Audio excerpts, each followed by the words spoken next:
तो आज मैं आपको एक अनोखी रहस्यमय कहानी सुनाऊंगा। अगर आप चैनल पर नए हैं तो अभी सब्सक्राइब कर ले, क्योंकि यह मेरा दूसरा नया चैनल है। तथा कहानी पूरा देखे, अंत में एक अनोखा रहस्य छुपा है। धन्यवाद। तो सुनिए। बहुत समय पहले की बात है। एक गांव था जिसका नाम स्वप्ननगर था। इस गांव की एक अजीब खासियत थी। यहाँ के लोग जागते हुए नहीं बल्कि सोते हुए अपने सपनों में काम करते थे। वे दिन में सोकर और रात में जागकर अपने सपने पूरे करते थे।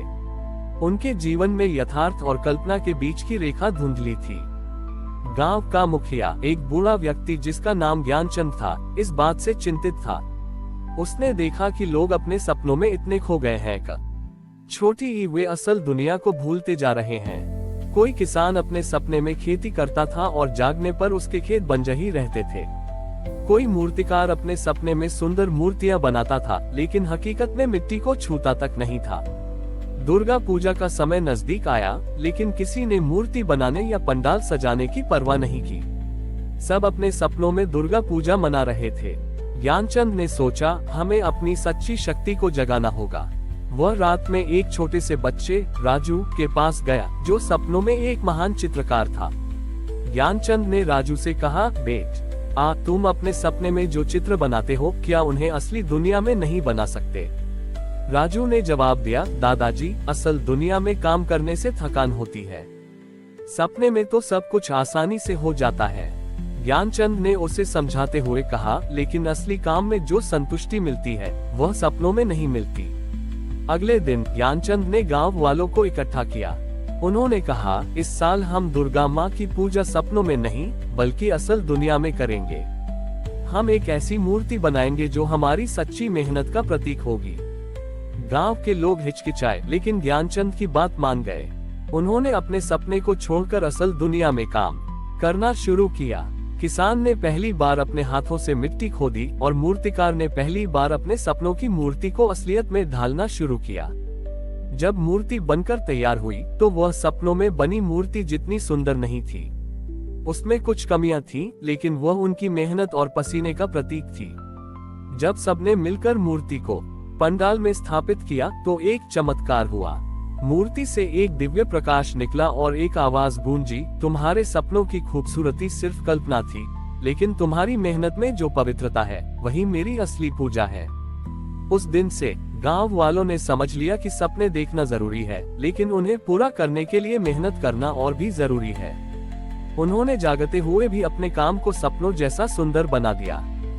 दुर्गा पूजा उनके लिए केवल एक त्योहार नहीं बल्कि उनके सपनों को हकीकत में बदलने का उत्सव बन गया। स्वप्ननगर में अब सब कुछ बदल गया था। लोग अपने हाथों से मेहनत करने लगे थे और उन्हें अपनी बनाई हर चीज में एक अलग ही संतुष्टि महसूस होती थी। लेकिन उनकी यह नई आदत एक नई चुनौती लेकर आई। गांव के बगल में एक और गांव था जिसका नाम छलनगर था। उस गांव के लोग अपनी तरक्की के लिए धोखा और बेईमानी का सहारा लेते थे। उन्होंने देखा कि स्वप्ननगर के लोग मेहनत करके खुश हैं, तो वे उन पर हंसने लगे। उन्होंने सोचा, ये लोग क्यों इतनी मेहनत कर रहे हैं? हम तो धोखा देकर आसानी से सब कुछ पा सकते हैं। छलनगर के मुखिया ने स्वप्ननगर के मुखिया ज्ञानचंद के पास जाकर कहा, ज्ञानचंद, तुम अपने लोगों को क्यों बेवजह परेशान कर रहे हो? हमारे पास आओ, हम तुम्हें बिना मेहनत के अमीर बना देंगे। ज्ञानचंद ने इनकार कर दिया। उसने कहा, हमारी मेहनत ही हमारी सबसे बड़ी दौलत है। इस पर छलनगर के मुखिया को गुस्सा आ गया। उसने अपने लोगों से कहा कि वे स्वप्ननगर के लोगों को धोखा देकर उनके सारे काम बिगाड़ दें। एक रात छलनगर के लोगों ने स्वप्ननगर का एक खेतों की फसलें चुरा ली, उनके बनाए मिट्टी के बर्तनों को तोड़ दिया और उनके काम को बर्बाद कर दिया। सुबह जब स्वप्ननगर के लोग उठे तो उन्होंने देखा कि उनका सारा काम बर्बाद हो चुका है। वे निराश हो गए। उनके मन में फिर से सपनों की दुनिया में लौटने का विचार आया, जहां कोई उन्हें धोखा नहीं दे सकता था।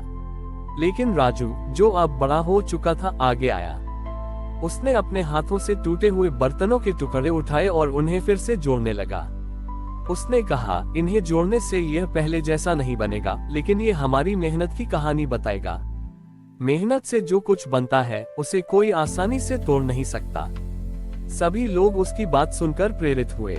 उन्होंने टूटी हुई चीजों को फिर से बनाना शुरू किया। उन्होंने अपनी मेहनत को दोगुना कर दिया। इस बार उनकी बनाई चीजों में टूटे हुए टुकड़ों को जोड़ने के निशान थे, जो उनकी दृढ़ता और कभी ना हार मानने की भावना को दर्शाते थे। जब दुर्गा पूजा का समय आया तो उन्होंने फिर से एक मूर्ति बनाई जिसमें कुछ टूटे हुए हिस्से भी जोड़े गए थे। जब उन्होंने मूर्ति स्थापित की तो एक और चमत्कार हुआ। मूर्ति से एक आवाज आई, मेहनत से बनी चीजों को कोई तोड़ नहीं सकता, क्योंकि उनमें आत्मा होती है। छल से मिली हुई कोई भी चीज क्षणिक होती है। छल नगर के लोगों ने ये सुना और उन्हें अपनी गलती का एहसास हुआ। उन्होंने देखा कि स्वप्नंगा के लोग भले ही धोखे से हार गए थे, लेकिन उन्होंने कभी हिम्मत नहीं हारी। उन्होंने स्वप्नंगा के लोगों से माफी मांगी और उनसे ईमानदारी और मेहनत से काम करना सीखा। उस दिन से स्वप्नंगा के लोगों ने ये समझ लिया कि असली शक्ति सपनों में नहीं बल्कि मेहनत में होती है, और सबसे बड़ी जीत तब होती है जब हम हार मानने के बाद भी फिर से खड़े होते हैं। छल नगर के लोगों ने अपनी बेईमानी छोड़ दी थी और ईमानदारी से मेहनत करना सीख रहे थे। दोनों गांव अब मिलकर काम करते थे और एक दूसरे से सीखते थे, लेकिन उनकी इस शांति को तोड़ने के लिए एक नई चुनौती सामने आई। एक दिन एक भयानक महामारी फैल गई। ये बीमारी बहुत तेजी से फैल रही थी और कोई दवा काम नहीं कर रही थी। लोगों के शरीर में कमजोरी आ रही थी और उनका मन निराशा से भर रहा था। यह एक ऐसी चुनौती थी जिसका सामना न तो मेहनत कर सकती थी, न ही ईमानदारी। ये लोगों के विश्वास और आशा की परीक्षा थी। स्वप्नंगा के मुखिया ज्ञानचंद और छल नगर के मुखिया ने मिलकर सबसे सलाह ली। उन्होंने सोचा, हम अपनी मेहनत से इस बीमारी को ठीक नहीं कर सकते और न ही हम धोखा दे सकते हैं। हमें कुछ और करना होगा। राजू, जो अब गांव का सबसे समझदार युवा था, ने कहा, ये बीमारी सिर्फ शरीर की नहीं बल्कि मन की भी है। हमें अपने सपनों को जगाना होगा, लेकिन इस बार अपने लिए नहीं बल्कि दूसरों के लिए। उसने दोनों गांवों के लोगों से कहा कि वे एक साथ बैठे और उन सभी लोगों के लिए अच्छे सपने देखें जो बीमार थे। उन्होंने कल्पना की कि बीमार लोग ठीक हो रहे हैं, वे फिर से हंस रहे हैं और उनके जीवन में वापस खुशियां लौट रही हैं। जब सबने मिलकर यह किया तो एक अद्भुत घटना हुई। उन सबके सामूहिक सकारात्मक विचारों ने एक शक्तिशाली ऊर्जा पैदा की। इस ऊर्जा ने एक दिव्य प्रकाश का रूप लिया और वह प्रकाश बीमार लोगों के शरीर में प्रवेश करने लगा। धीरे धीरे बीमार लोगों को आराम मिलने लगा। उनकी निराशा दूर हो गई और उनके मन में ठीक होने की उम्मीद जगी। इस सामूहिक सकारात्मक सोच और विश्वास ने उस बीमारी को हरा दिया जो किसी दवा से ठीक नहीं हो रही थी। दुर्गा पूजा का समय आया। इस बार किसी ने कोई मूर्ति नहीं बनाई, न ही कोई पंडाल सजाया।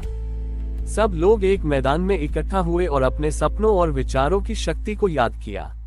उन्होंने एक दूसरे का हाथ पकड़ा और एक साथ प्रार्थना की। उसी समय हवा में एक दिव्य सुगंध फैली और एक आवाज गूंजी, सच्ची शक्ति न तो शरीर में होती है और न ही धन में, बल्कि यह तुम्हारे मन में होती है। जब तुम सब मिलकर एक हो जाओ तो कोई भी तुम्हें हरा नहीं सकता। उस दिन के बाद दोनों गांवों ने ये समझ लिया कि असली शक्ति मेहनत में, ईमानदारी में और सबसे बढ़कर सामूहिक सोच और विश्वास में होती है। वे हर साल दुर्गा पूजा पर यह याद करते थे कि अगर हम मिलकर किसी के लिए अच्छा सोचें, तो कोई भी समस्या असंभव नहीं होती। हमारी और भी आध्यात्मिक एवं अनोखी कहानियां देखने के लिए हमारे चैनल पर जाएं तथा धार्मिक एवं पौराणिक अनोखी कहानियां हमारे चैनल पर है। कृपया जाके देखें तथा हमारे चैनल को सब्सक्राइब करके रखें और वीडियो लाइक जरूर करें। धन्यवाद।